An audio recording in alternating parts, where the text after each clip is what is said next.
70 kg za exteriér. Když se podíváte do jeho původu, jeho obrovskou předností jeho otec Jiří Hodňanský, který se dneska ještě zpětně používá inseminaci.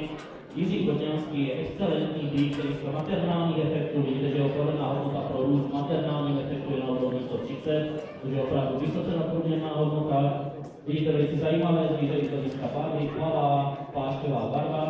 Matka Ulma Hodňanská ETP je dcera Leibnického. Leibnický je býk, který byl jako homozygotní bedrový býk importovaný z Dánska, používá se do inseminaci i v Německu, i v Dánsku zpětně a je to velice zajímavý býk, zejména z hlediska typu. Tento býk měl 336 kg, 210 dnech, v roce 254 kg, jak už jsem říkal, hodnocen za exteriér 70 body a majitel, pan Petr Valenta v Kulíně, nabízí tohoto bezrohého, barevně velice zajímavého býka hodnoce za 85 000 Kč českých.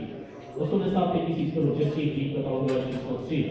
Má prosím vás někdo zájem o tohoto velice vyrovnaného, dobře bodově hodnoceného a barevně zajímavého býčka za 85 000 Kč českých, katalogové číslo 3 za 85 000 Kč českých.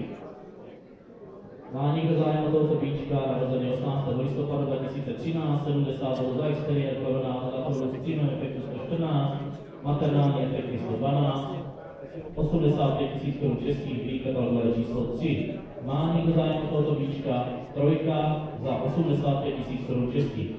Má někdo zájem? Takže udělám poslední kolečko, vy se můžete rozmyslet, jestli má někdo zájem o tohoto býčka, katalogové číslo 3, 70 za exteriér, velice dobré maternální efekty, majitel nabízí tohoto bezrového býka za 85 000 Kč českých. Poslední možnost, trojka za 85 000 Kč českých, 86 na osmičku, 86 na osmičku je aktuální cena tohoto býčka. 86 000 Kč českých na osmičku poprvé, 86 000 na osmičku po druhé a pokud se nikdo nepřidá, tak nový majitel dražební trh číslo 8 získá býka katalogové číslo 3 za 86 000 Kč českých. Po třetí, gratuluji novému majiteli hlavného býka. Ten má větší hodnotu.